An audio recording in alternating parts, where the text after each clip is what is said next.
रोहिणी आचार्य, लालू परिवार की वो बेटी जिसने लालू यादव अपने पिता को अपनी किडनी दान कर दी। परिवार के साथ हर मुश्किल घड़ी में खड़ी रही, लगातार अपने पिता की सेवा करती रही। जब भी परिवार को जरूरत हुई सिंगापुर से पटना लौटी, परिवार को वक्त दिया। चुनाव भी लड़ी लोकसभा का, हालांकि चुनाव हार गई। उसके बाद भी विधानसभा चुनाव के दौरान अपने भाई की पीठ पर हर वक्त मौजूद रही। चुनाव प्रचार भी किया, लेकिन परिवार के अंदर हार के बाद कुछ ऐसा हुआ कि पूरा परिवार ही बिखर गया है। सारी बहनें एक एक करके राबड़ी आवास छोड़कर अपने अपने घर वापस लौट गई। लेकिन रोहिणी आचार्य जब लौटी तो उन्होंने बड़े आरोप लगाए। आरोप संजय यादव पर लगा, आरोप रमीज पर लगा, और इन दो लोगों पर ऐसे आरोप कि जिसकी वजह से बेटी ने माँ बाप का घर छोड़ दिया। रोहिणी जब पटना से निकली थी तो खनक आवाज के साथ निकली और आरोप लगाते हुए गई, लेकिन जब दिल्ली पहुंची तब गला भर चुका था। आवाज नहीं निकल रही थी रोहिणी की और लगातार आंसू बहे जा रहे थे। इजी आप कुछ बताना थोड़ा शीशा आपका, आपने एक बयान दिया जिसको लेकर कई सवाल आवाज मेरा आ रहा है किसी को? क्या बोले आवाज में? जो बोलना था हम अपने फेसबुक पे, अपने ट्विटर पे बोल चुके हैं। क्या बोलना चाहिए? आपने जो ट्वीट किया उसमें कहा गया है परिवार चप्पल चलाया गया, गाड़ियाँ दी गई, आप काफी दुखी हैं। आपने कहा था कि चप्पल चलाया गया। चप्पल चलाने की बात सही बात है। अब आप लोग जाकर के वहाँ इंक्वायरी कर लीजिए। सही बात है, रोहिणी जो बोलती है सच बोलती है, और जिसको भी कंडेम करना आकर के सामने मेरे सामने बैठवाइए। तो रोहिणी किस बात पर ये आप खफा हुए, क्या हुआ, कुछ बताएंगे?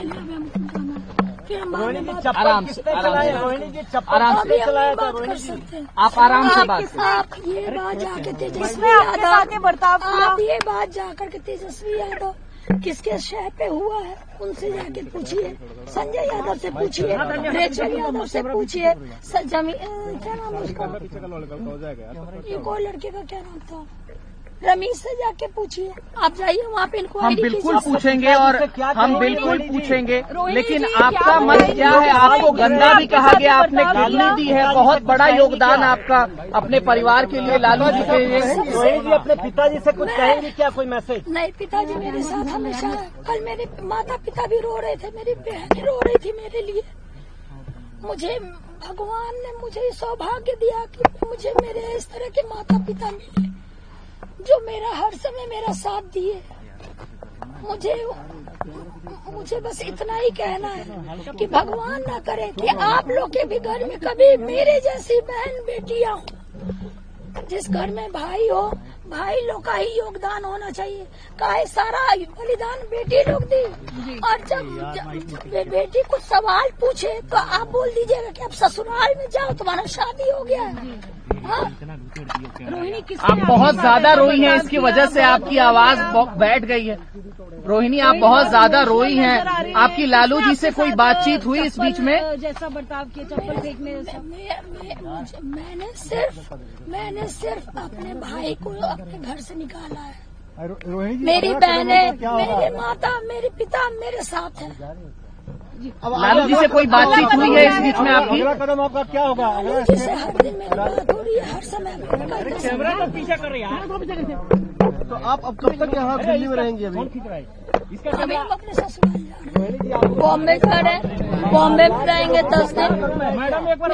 मेरी सास भी कल से रो रही है ये सब तमाशा देख करके। उनको मेरी चिंता हुई, इसलिए उन्होंने बुलाया कि मैं जा रही हूँ अपनी सास की।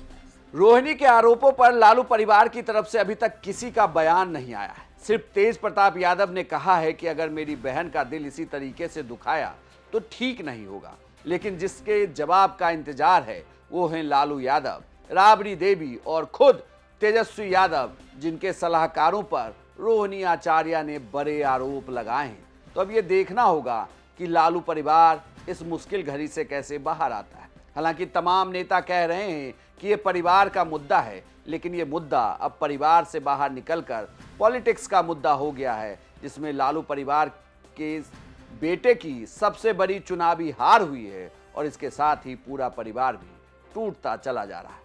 आपकी इस खबर पर क्या राय है, हमें कमेंट बॉक्स में लिखकर बताएं, और बिहार की तमाम खबरों के लिए आप देखते रहिए सिर्फ बिहार तक।